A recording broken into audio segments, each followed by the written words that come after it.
আসসালামু আলাইকুম। আজকে সারাদিনে বেশ কিছু বিষয় আমাদের নজরে এসেছে যে গণমাধ্যমের কর্মীদের পেশাদারি কাজে বাধা প্রদান এবং রাস্তার মধ্যে আমরা যে মোবাইল চেক করার মতো প্রাইভেসি লঙ্ঘন এবং ট্রাফিক কন্ট্রোল নিয়ে বেশ কিছু অভিযোগ আমাদের মধ্যে এসেছে। আমি প্রথমেই বলতে চাই যে আমরা নির্যাতকের পরিবর্তন চাইনি, আমরা নির্যাতনেরও পরিবর্তন চেয়েছি। আমরা যেই আমাদের মধ্যে এতদিন আমাদের দেশে যে বিদ্যমান যে সমস্যাগুলো ছিল, এই সমস্যাগুলো যারা সৃষ্টি করত, আমরা তাদের পরিবর্তন শুধুই চাইনি, বরং সমস্যাগুলোর পরিবর্তন চেয়েছি।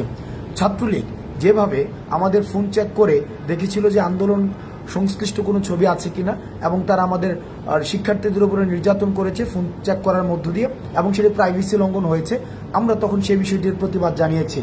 কিন্তু আজকে আমরা দেখেছি যারা বৈষম্য বিরোধী ছাত্র আন্দোলনের পরিচয় দিয়ে তারা বিভিন্ন মোড়ে এই যে ফোন চেক করে মানুষের প্রাইভেসি লঙ্ঘন করেছে, যেটিকে আমরা অত্যন্ত নিন্দনীয় কাজ মনে করছি এবং সেটির আমরা প্রতিবাদ জানাচ্ছি এবং তাদেরকে আমরা হুঁশিয়ার করে দিতে চাই, আপনারা এই ধরনের কাজের আর কখনোই পুনরাবৃত্তি করবেন না। কারণ এই ছাত্রলীগীয় কায়দায় যে কাজগুলো হয়, আমরা সেটিরও কিন্তু পরিবর্তন চাই। দ্বিতীয়ত, আমরা খবর পেয়েছি যে ধানমন্ডি 32-এ আমাদের গণমাধ্যম কর্মীদের অনেকেই তাদেরকে ছবি তুলতে বাধা দেওয়া হয়েছে, ভিডিও ফুটেজ নিতে বাধা দেওয়া হয়েছে। আমরা বিশ্বাস করি গণমাধ্যমের অবাধ স্বাধীনতা থাকা প্রয়োজন এবং যারা মত প্রকাশ করতে চায় এবং যারা দ্বিমত প্রকাশ করতে চায়, উভয়ের স্বাধীনতা নিশ্চিত করা প্রয়োজন।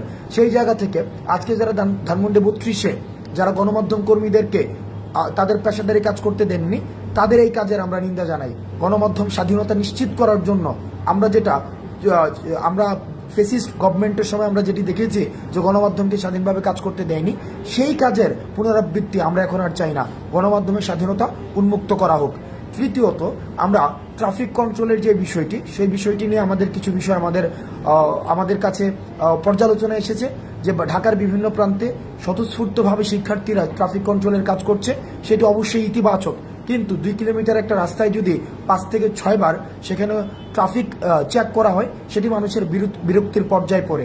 সুতরাং যারা বিভিন্ন পয়েন্টে ট্রাফিক কন্ট্রোলের কাজ করছে, তাদের প্রতি অনুরোধ থাকবে, আপনাদের কাজটি অনেক বেশি মহৎ এবং অনেক বেশি মহান এবং এই ক্রান্তিকালীন সময়ে আপনাদের অবদান অনস্বীকার্য। কিন্তু আপনারা নিশ্চিত করবেন আপনারা যাত্রীদের সাথে এবং ড্রাইভারদের সাথে এমন কোনো ব্যবহার করবেন না যাতে করে আমাদের বৈষম্য বিরোধী ছাত্র আন্দোলন বা আমাদের রাষ্ট্র সংস্কারের যে কাজটি শিক্ষার্থীরা স্বপ্রণোদিত হয়ে করছে, সেটিকে কোনোভাবে প্রশ্নবিদ্ধ করা যায়। আমরা আমাদের রাষ্ট্র সংস্কারের কাজ অব্যাহত থাকবে এবং যতদিন না পর্যন্ত রাষ্ট্র সংস্কারের চূড়ান্ত প্রতিফলন আমরা সামনে দেখতে পাচ্ছি, ততদিন পর্যন্ত এই রাষ্ট্র সংস্কারের কাজ চলবে। আপনারা ভালো থাকবেন। সালামু আলাইকুম।